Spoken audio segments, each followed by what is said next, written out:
আমার নাম শ্রী রবীন্দ্রনাথ ঘোষ।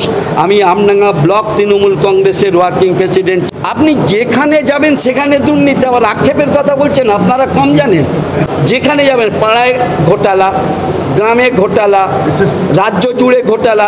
আপনারা শুধু স্কুল সার্ভিস কমিশন, টেট, ওই সন্দেশখালি বলছেন, আমি তো তা দেখছি নি। আমি ইচ অ্যান্ড এভরিওয়ার ঘোটালা।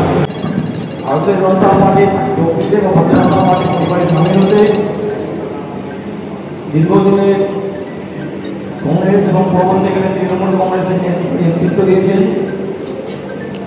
ওই অঞ্চলের যারা ভূমিকামী আছেন তারা প্রত্যেকে এবং শিবদয়াল সাউ,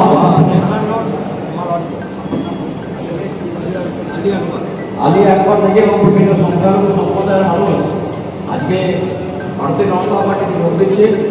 ব্যারাকপুরের সাংসদ তথা ব্যারাকপুর লোকসভা ভারতীয় জনতা পার্টির প্রার্থী অর্জুন সিংয়ের তাদের হাতে পতাকা তুলে দেবেন এবং তাদেরকে আমরা ভারতীয় জনতা পার্টিতে স্বাগত জানাবো। বিজেপি বিজেপি বিজেপি জিন্দাবাদ, বিজেপি বিজেপি বিজেপি জিন্দাবাদ, ভারতীয় জনতা পার্টি জিন্দাবাদ, বন্দে মাতরম, বন্দে মাতরম, বন্দে মাতরম, বন্দে মাতরম, ভারত মাতা কে জয়, ভারত মাতা কে জয়।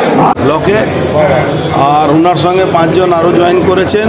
আমাদের মাইনরিটি সেল থেকে, মাইনরিটি কমিউনিটি থেকে জয়েন করেছেন।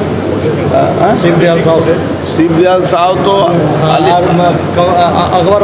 আকবর আনসারি আমাদের যে নেনসন রোড যে পাশেই আছে, ওখান থেকে এনারা তৃণমূল কংগ্রেস ছেড়ে ভারতীয় জনতা পার্টিতে জয়েন করেছেন।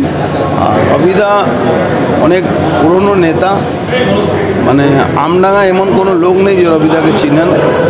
অনেক সুবক্তা, তৃণমূল কংগ্রেসের একটা এসেট। একটা সময় কংগ্রেস আন্দোলন করেছেন, তারপরে তৃণমূলে এসেছিলেন। ওখান থেকে আমরা আজকে ভারতীয় জনতা পার্টি আমাদের পরিবারে আমরা সামিল করি। এই ভাঙনটা তৃণমূল সামাল দিতে পারবে না আমডাঙ্গা, এটা আমি দায়িত্ব নিয়ে বলছি। আমডাঙ্গা কি জয়লাভের পথে, জয়ের দিকে? আমডাঙ্গা আমরা জিতবো, আমি তো বলেছি আমডাঙ্গা জিত আমার। আমডাঙ্গা থেকে আমি না জিতলে তো জিতের মানে মজা আসবে না। भारतीय जनता पार्टी जिंदाबाद, भारतीय जनता पार्टी जिंदाबाद।